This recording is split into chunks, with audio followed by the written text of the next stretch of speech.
And do you have any other injury problems before the game? No.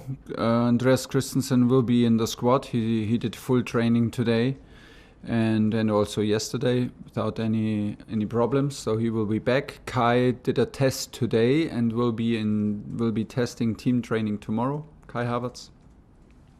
And with Ng, it's going to be very close, but still some hopes that he maybe joins team training tomorrow. If not, then he will join on Monday.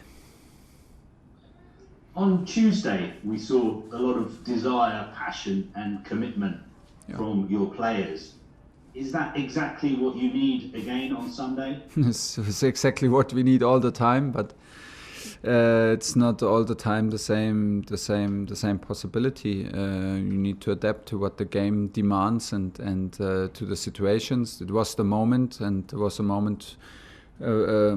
crucial moment for us in the season to maintain the possibility to reach our targets, and the team had a very good response to it, and we had several games under pressure and in crucial moments, and we always had a very, very good response. So we trust ourselves to be able to perform again. It's a completely different setup. It's away game, away fans, strong team, strong Aston Villa side, can play without any pressure. So very big challenge, but we're up for it. Sir Alex Ferguson famously called this time of the season squeaky bum time. Time when the fans get very worried and they get very edgy. Yeah. What's it like for you as a manager and the players? Sure, it's exciting. It's nice. It's nice if you play for stuff in the end. Keeps you on the edge, brings out the best in you, and you can absolutely feel the excitement. We felt it in Wembley, we felt it Tuesday, we felt it also from our spectators. It was not like a normal match in Premier League. We had clear target. We needed to win to like I said, to maintain our goals, and that sets a certain tone and brings a certain intensity and energy that is very, very special. It's not like this for all 65 matches a year, but when these matches arrive, it gets very special, and it brings you a certain amount of excitement that you cannot find nowhere else. And on Sunday, will you want to know what is happening at Liverpool and Leicester, or do you want to be in a bubble with your players and just block everything out? For a long time, for a long period of the game, I want to sure be in a bubble.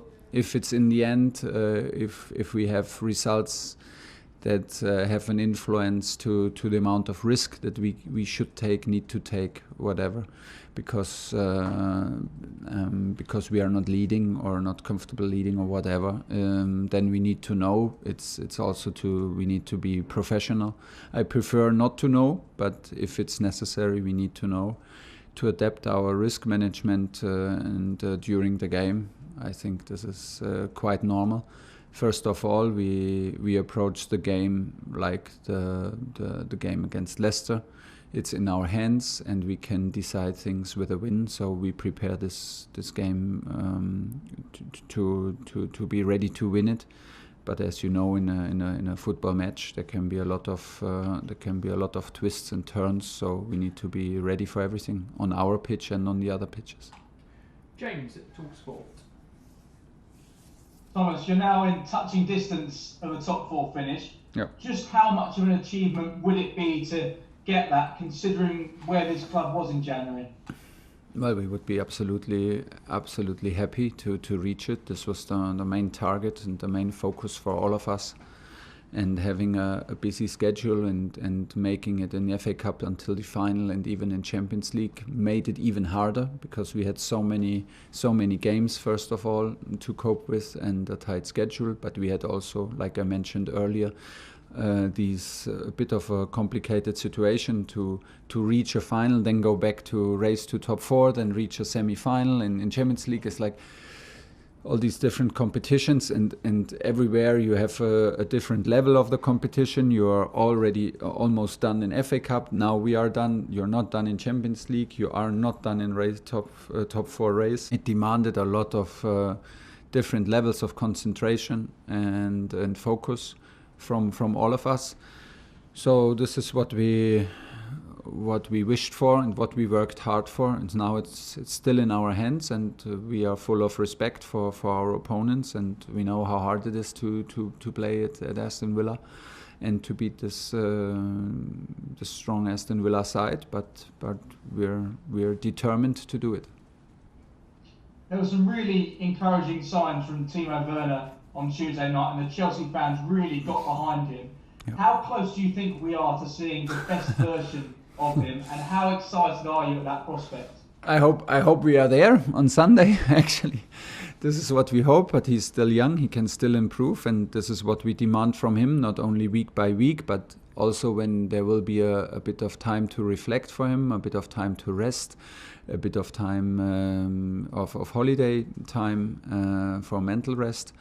I am sure that he can take the next steps. Next year he is not new anymore. He knows where he's coming back to. He knows the environment. He knows his teammates. He knows first game, whoever we will play. He knows what he's up to against and how to adapt. And this will help him in future. And we try to push the process right now because we need him. And it's always like I said. And don't forget, many goal scorers in Europe shoot penalties for their teams. It's very common normally that they reach these high numbers that they have with penalties. If you add the penalties that we had to his numbers, maybe everybody would be absolutely delighted with a first year. He's not scoring for us from penalties. He does not take them, so we should consider all of that. But in the moment, like I always said, I'm happy when spectators are back. They will see the effort instantly, and they will. It's very hard to be. It's much more easier to be critic and to judge on a personal matter if you're not in the stadium, if you're at home on TV. But once you're there, once you're close to the guys, once you see the effort they put into matches, it's a bit more relative. The home fans had such a big impact for your players on Tuesday night. Yeah. So what sort of effect do you think the Aston Villa fans will have on your players on Sunday? On our players, there will not be fans for us in the stadium. Huh? And they will have the same effect for their side. It's an advantage. It makes things absolutely more difficult, no doubt about it. But it's so much nicer and such a different game to play with spectators that we know that it increases the challenge and increases the adversity. But like I said, we are here to step up. We have it in our hands, and we want to do it till the very end. John Southall, 5 Live. Hi Thomas, on the fans front, do you think Liverpool and Leicester have an advantage as well, because they're obviously both at home and their fans will be back for the first time? In terms of fans, they clearly have. In terms of point, I think they would like to change with us. So it's like it is. We knew it before. It was a strange situation to have no fans, so everybody was very happy, us included, to have the fans back for the last 2 matches, and then it's equal. You have 1 home match, you have 1 away match, and it makes things more difficult. But that's it's still the obstacle to overcome. Do you think it will take some of the pressure off the Champions League final if you manage to finish in the top 4? Yeah, for sure. For sure, of course, we don't need to talk around it. For sure, it takes some pressure off, but I don't think we play I don't think, like, when we arrive next week in Champions League final that in our heads it's like when we prepare the final in the last 2 days that we will not play this final to make it to Champions League next season. This final you will play 100% no matter what to win the cup. This is it. And the side effect, of course, is a crucial one. But we don't absolutely put it around. I want to turn it around. We don't want to play this final to arrive in the top 4. We put so much hard work, quality, and a very consistent amount of results into the last months, that we want to finish the job at Sunday. And like I said, we know it's going to be tough, but we don't know what expects us in detail. Anything can happen in the 90 minutes of football. And this is what everybody loves about this game, that three teams have a chance to catch 2 places, and so the race is on. Last one, John. The BBC website are doing a piece on the kind of the impact you've had at the club since you arrived. What one quality would you say you think you've brought to the group that has led to this point? No, I will not talk about me, for sure not. I do what I can, and in the best way possible, and I try to give all my knowledge and energy into this club now, and I really love where I am in the moment, and that's all I can say. Nick Purewell. Hi Thomas, just on Timo, obviously I saw him say that he really was very thankful for the fans' support, chanting his name and just sort of throwing their weight behind him.